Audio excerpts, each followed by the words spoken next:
मित्रों, जीवन एक सतत धारा के रूप में बहता है।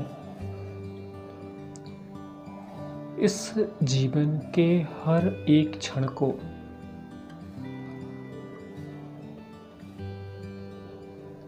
एक आनंद, एक उत्साह के साथ जीना चाहिए। अपन ऐसा समझें कि जीवन में कभी कुछ सुख के पल आते हैं, जीवन में कुछ दुख के पल आते हैं, कभी अनुकूलताएं होती हैं और कभी प्रतिकूलताएं होती हैं। हमने जो पूर्व में कर्म किए हैं, शुभ या अशुभ, उन कर्मों का फल हमें प्राप्त होता है। वर्तमान में हम क्या कर सकते हैं कि जो भी कर्म का उदय आए उसमें समता भाव रखें। पाप कर्म का उदय आए तो भी समभाव, पुण्य कर्म का उदय आए तो भी समभाव, क्योंकि पूर्व का पाप का उदय हमें दुखी नहीं करता। हम वर्तमान में जो पाप का उदय आया है उसमें जुड़ के जो हर्ष विषाद के परिणाम करते हैं, हम उससे दुखी होते हैं। कर्म का उदय दुखी नहीं करता, हम दुखी होते हैं तो कर्म का उदय उसमें निमित्त कहलाता है। इसलिए हमें कोई भी उदय आए, पाप के उदय में भी हर्षित होना है, एक प्रकार से आत्मा को दुख देना है। पुण्य के उदय में हर्षित होना, यह भी आत्मा को दुख देना है। पाप के उदय में विषाद युक्त होना, यह भी आत्मा को दुख देना है, क्योंकि आत्मा के लिए तो विकल्प मात्र दुख रूप है। देखो, दुर्विकल्प जो हैं, उन दुर्विकल्पों को हमें सद्विकल्पों से,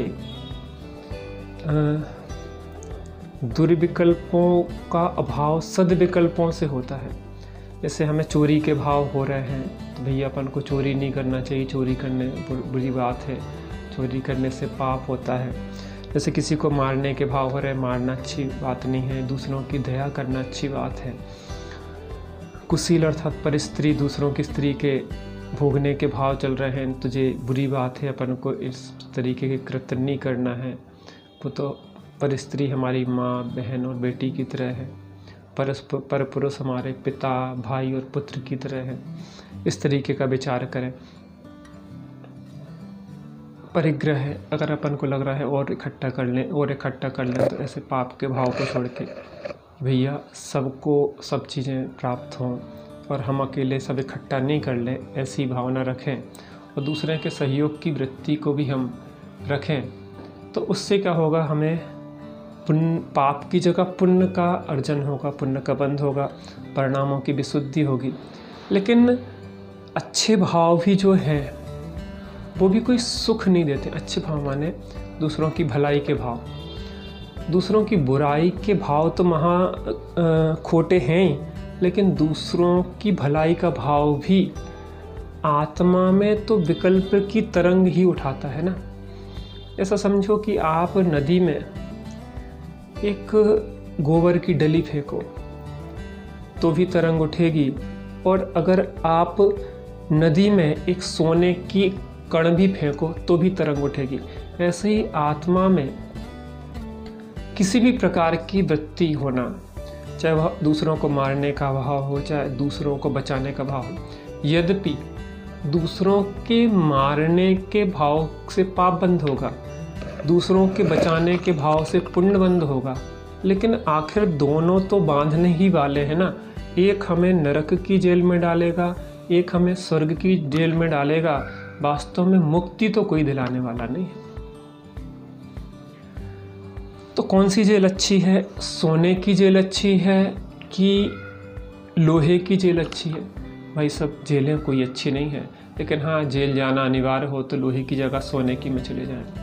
कौन सी हथकड़ी अच्छी है, लोहे की अच्छी है कि सोने की अच्छी है? हथकड़ी तो कोई अच्छी नहीं है, लेकिन अगर हथकड़ी बंधना ही है, मजबूरी है, तो लोहे की अपेक्षा सोने की ठीक है। लोहे की रगड़ जाएगी तो टिटनेस का खतरा है, सोने में ये खतरा नहीं रहेगा, लेकिन बंधन तो दोनों में ही होगा। ऐसे ही मारने का भाव वही दूषित है। बचाने का भाव किसी अपेक्षा शुभ कहा जाता है, व्यवहार से धर्म भी कहा जाता है। लेकिन मुझे ये बताइए, उससे भी आत्मा की जो शांति है ना, आत्मा की सहजता है ना कहीं वो उसमें एक चंचलता आती है, तरंगपना होता है। जैसे हम शांत बैठे, किसी को मारने का भाव तो नहीं है, लेकिन उतने में एक बचाने का भाव उत्पन्न होगा। उससे भी आत्मा के अंदर एक तरंग ही तो उठी। किसी की चोरी करने का भाव नहीं है, लेकिन चोरी नहीं करना है, दूसरों की भलाई करना है, दूसरों की मदद करना है, तो चोरी का करने का भाव पाप भाव था, चोरी ना करने का भाव पुण्य भाव है। लेकिन दोनों में भी आत्मा की स्थिरता तो नहीं है, वो चंचलता तो कहीं ना कहीं किसी ना किसी रूप में है। झूठ बोलना बुरा है, लेकिन सच बोलना झूठ की अपेक्षा अच्छा है। लेकिन ना बोलना, शांत रहना, मौन रहना, अपने में रहना, उसकी अपेक्षा भी झूठ बोलने में भी तरंग है, सच बोलने में भी तरंग है, और शांत अपने में रहने में निस्तरंगता है। निस्तरंगता को पकड़ो। दूसरों की स्त्री को भोगने का भाव बुरा है, लेकिन अपनी स्त्री को भोगने का भाव भी चंचलता तो उत्पन्न करता है। यद्यपि लोक मर्यादा के विरुद्ध नहीं है, क्योंकि आपकी स्त्री है, आपके लिए पंचों की साक्षी में आपने ब्याहा है। लेकिन ब्रह्मचर्य की अपेक्षा तो दोनों ही बुरे हैं ना। जो अकेला ब्रह्मचर्य पूर्वक रहे, अपनी शांति से आराधना करे, उसकी अपेक्षा तो दोनों ही अब्रह्म हैं। दोनों में तरंगे हैं, दोनों में आकुलता है, दोनों में दुख है, तकलीफ है, पीड़ा है। परिग्रह संचय का भाव छीन लें, झपट लें, इकट्ठा कर लें, बड़ी बड़ी हवेली मकान बना लें, ये भाव तो बुरा है ही। लेकिन दूसरों को दान दें, दूसरों का परोपकार करें, ये भाव भी उसकी अपेक्षा अच्छा कहा जाता है, किसी अपेक्षा धर्म भी कहा जाता है। लेकिन आकुलता रूप तो है ही। दूसरों से छीनने झपटने का भाव भी आत्मा में तरंग उत्पन्न करता है, दूसरों को देने का भाव भी तरंग उत्पन्न करता है। निस्तरंगता की अपेक्षा दोनों ही तरंग देती हैं, और जहाँ तरंग है वहाँ चंचलता है, वहाँ आकुलता है, वहाँ दुख है। सबसे अच्छा तो है निस्तरंग रहें, अपने में रहें, कोई विकल्प ही ना हो।